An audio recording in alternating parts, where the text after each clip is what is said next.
बहुत समय पहले की बात है। एक खुशहाल राज्य था जिसमें एक राजा और रानी रहते थे। उनकी कोई संतान नहीं थी। इस कारण वे दोनों बहुत ही दुखी थे। एक दिन रानी राजमहल के सरोवर के किनारे सूर्य देवता से संतान प्राप्ति के लिए प्रार्थना कर रही थी। तभी सूर्य की एक चमकीली किरण वहाँ पड़ी, एक पत्थर पर पड़ी और वो पत्थर एक मेंढक में बदल गया। मेंढक ने भविष्यवाणी की कि 1 वर्ष के भीतर रानी एक सुंदर बच्ची को जन्म देगी। मेंढक की भविष्यवाणी सच साबित हुई और 1 वर्ष के भीतर रानी ने एक बच्ची को जन्म दिया। वह बच्ची बहुत ही सुंदर थी। उसके मुख पर सूर्य की किरणों के समान चमक थी। राजा रानी छोटी सी राजकुमारी को देखकर खुशी से झूम उठे। उन्होंने उसका नाम रोजामांड रखा। रोजामांड के जन्म की खुशी में राजमहल में एक बड़े भोज का आयोजन किया गया, जिसमें राज्य की संपूर्ण प्रजा आमंत्रित थी। सुनहरे वन में रहने वाली परियों को भी उसमें आमंत्रित किया गया था।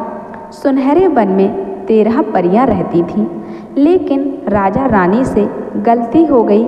उन्होंने सिर्फ 12 परियों को ही आमंत्रित किया।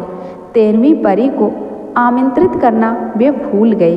राजभोज बहुत धूमधाम से संपन्न हुआ। उपस्थित लोगों ने रोजामांड को ढेरों उपहार और आशीर्वाद दिए। जब परियों की बारी आई तो उन्होंने जादू से न सिर्फ रोजामांड को अनमोल उपहार दिए, बल्कि कई जादुई आशीर्वाद भी दिए।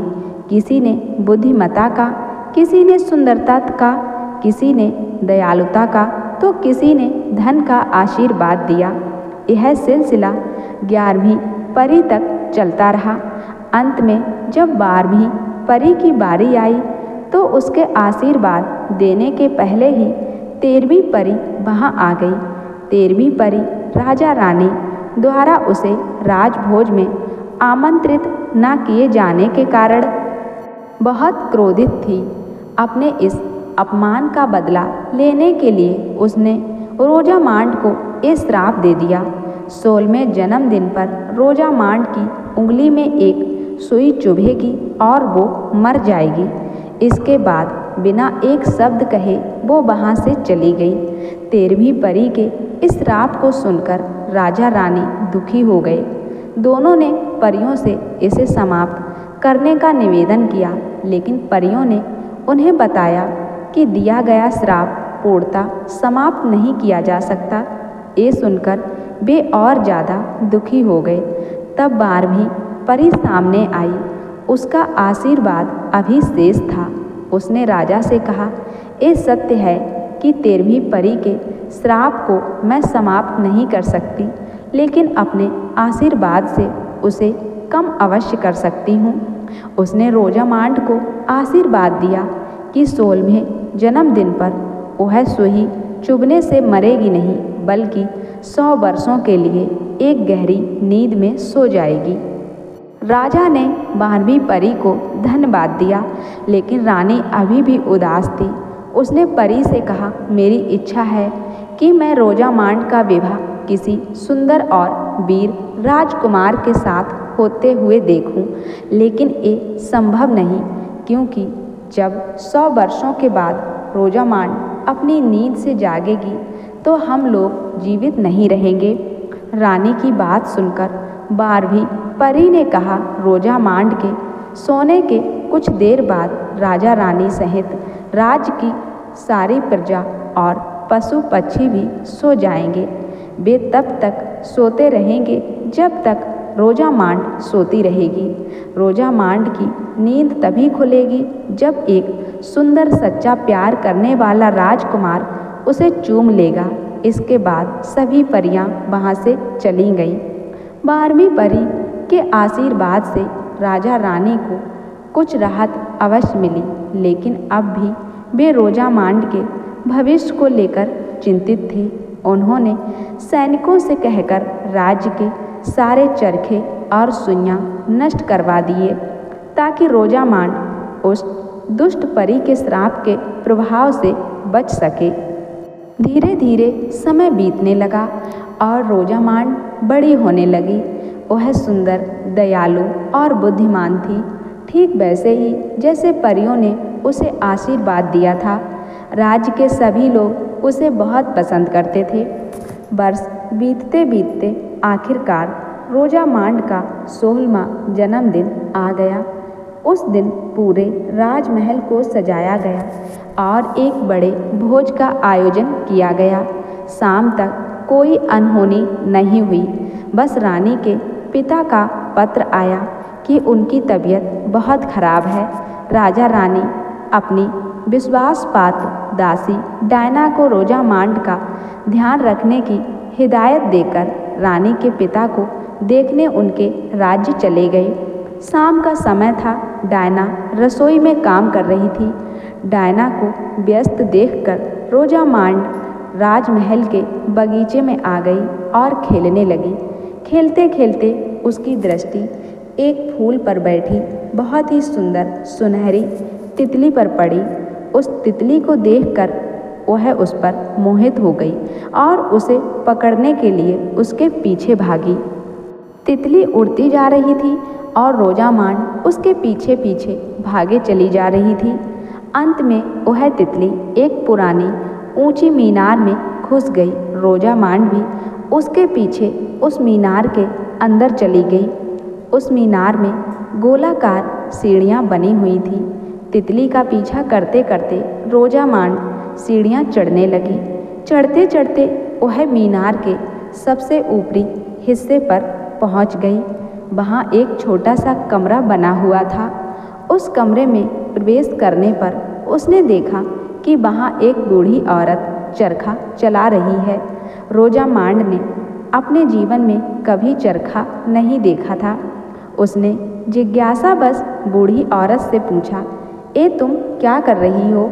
मैं चरखे पर सूत काट रही हूँ। बूढ़ी औरत ने उत्तर दिया। वह बूढ़ी औरत कोई और नहीं बल्कि वही दुष्ट परी थी। उसने रोजामांड को चरखा चलाने के लिए उकसाया। रोजामांड ने भी उत्सुकतावश उसकी बात मान ली, लेकिन जैसे ही उसने चरखा चलाया एक नुकीली सुई उसकी उंगली में आ घुसी और वह वहीं गिर पड़ी और गहरी नींद में सो गई। उधर जब राजा रानी महल वापस लौटे तो उन्होंने डायना से रोजामांड के बारे में पूछा। डायना ने कोई उत्तर नहीं दिया। राजा ने सभी सैनिकों को रोजामांड को खोजने का आदेश दे दिया। वे स्वयं भी रोजामांड को खोजने लगे। पूरे महल की छानबीन की गई, लेकिन रोजामांड कहीं नहीं मिली। महल के बाहर उसे खोजते खोजते वे लोग उस पुरानी मीनार में पहुँचे। वहाँ पहुँचकर उन्होंने रोजामांड को चरखे के पास सोते हुए पाया। वे समझ गए कि दुष्ट परी का श्राप पूरा हो गया। रानी दुख के मारे जोर जोर से रोने लगी। रानी ने बहुत दुख जताया तो राजा ने रानी को बहुत समझाया। कुछ देर में हम सब भी सो जाएंगे, इसलिए अभी रोजामांड को महल लेकर चलते हैं और इसे उस दिन के लिए तैयार करते हैं जब कोई सुंदर राजकुमार इसे नींद से जगाने के लिए आएगा। रोजामांड को राजमहल में ले जाया गया। वहाँ उसे तैयार करके एक खूबसूरत बिस्तर पर लिटा दिया गया। वह सोती हुई भी बहुत सुंदर लग रही थी। कुछ देर बाद राजा रानी, दरबारी सैनिक, राज्य की संपूर्ण प्रजा और पशु पक्षी जहाँ थे वहीं सो गए। उनके सोने के कुछ देर बाद घनघोर काले बादल राज्य के ऊपर छा गए और पूरा राज्य अंधेरे में डूब गया। राज्य के चारों ओर घनी कटीली जंगली झाड़ियाँ उग आईं और वह राज्य उन झाड़ियों के पीछे छुप गया। समय बीतता चला गया और कटीली झाड़ियों के पीछे हुआ जो छुपा राज्य अतीत का हिस्सा बन गया। लेकिन उस सोए हुए राज्य और सुंदर राजकुमारी रोजामांड की कहानी दूर दूर के प्रदेशों में प्रसिद्ध थी। कई राजकुमार रोजामांड को पाने की आशा में उस सोए हुए राज को ढूंढने जाते, लेकिन उन कटीली मजबूत झाड़ियों को पार करने में सफल नहीं हो पाते। अपने इसी प्रयास में फंसकर रह जाते। धीरे धीरे राजकुमारों ने मौत के डर से वहाँ जाना छोड़ दिया। कुछ वर्षों बाद एक दिन इवान नाम की राजकुमार ने जब सोती हुई राजकुमारी की कहानी सुनी तो वह मन ही मन उससे प्रेम कर बैठा। उसने उस राज्य का पता लगाने का निश्चय किया। वह रोजामांड को नींद से जगाना चाहता था और उस राज्य की खुशहाली फिर से वापस लाना चाहता था। जब राजकुमार इवान के पिता को यह पता चला तो उन्होंने वहाँ जाने के खतरे को देखते हुए उसे रोकने का प्रयास किया, लेकिन इवान नहीं माना और उस राज्य को खोजने के लिए निकल पड़ा। कई दिनों की यात्रा के बाद वह उस राज्य के सामने पहुंचा। उस दिन रोजामांड को सोए हुए 100 वर्ष पूर्ण हो चुके थे। राजकुमार ने राज्य के चारों ओर कटीली झाड़ियों का जाल देखा, लेकिन राजकुमार बहादुर था। उसके तलवार से सारी झाड़ियाँ काट दी और राज्य में घुसने का रास्ता बना लिया। वह राज्य के अंदर पहुँचा। वहाँ उसने देखा कि जो जहाँ है वहीं सोया पड़ा हुआ है। राजमहल के द्वार पर उसने दरबानों को भी सोते हुए पाया। महल के अंदर राज दरबार में पहुंचने पर उसने राजा रानी और दरबारियों को भी सोते हुए पाया। वह महल में घुसता रहा और अंत में उस कमरे में पहुंचा जहां रोजामांड सोई हुई थी। जब राजकुमार इवान ने रोजामांड को देखा तो बस देखता ही रह गया। उसके मन में रोजामांड के बारे में सुनकर जो प्रेम का बीज फूटा था वह और गहरा हो गया। उसने रोजामांड के पास जाकर उसका हाथ अपने हाथों में लिया और उसे चूम लिया। उसके ऐसा करते ही दुष्ट परी का श्राप टूट गया और रोजामांड नींद से बाहर आ गई। उसने अपनी आंखें खोली तो एक सुंदर राजकुमार अपने सामने पाया। वह समझ गई कि ये वही सच्चा प्रेम करने वाला राजकुमार है। दोनों कमरे से बाहर निकलकर राज दरबार में पहुँचे। वहाँ उन्होंने देखा कि राजा रानी और सभी दरबारी नींद से जाग चुके हैं। उन्होंने रोजामांड और राजकुमार इवान का स्वागत किया। राजा रानी बहुत प्रसन्न थे। उन्होंने 2 दिन के बाद रोजामांड और राजकुमार इवान के विवाह की घोषणा कर दी। दूसरे दिन रानी और रोजामांड महल के सरोवर के किनारे सूर्य देवता को धन्यवाद दे रहे थे। तभी अचानक सूर्य से एक आग का गोला निकला और दूर जंगल में बनी एक झोपड़ी पर जा गिरा। उसमें दुष्ट परी रहती थी। झोपड़ी के साथ वह दुष्ट परी भी उसमें जलकर मर गई। फिर उस आग में से एक सुनहरी तितली निकली और वह रानी और रोजामांड के पास पहुंची। वहां वह सरोवर किनारे रखे एक पत्थर पर बैठ गई और वो पत्थर एक मेंढक में बदल गया। रानी ने जब मेंढक को देखा तो उसे तुरंत पहचान लिया। ये वही मेंढक था जिसने रोजामांड के जन्म की भविष्यवाणी की थी। उस मेंढक ने रोजामांड को हमेशा खुश रहने का आशीर्वाद दिया और गायब हो गया। 2 दिनों बाद रोजामांड और राजकुमार इवान का विवाह हो गया और वे खुशी खुशी रहने लगे।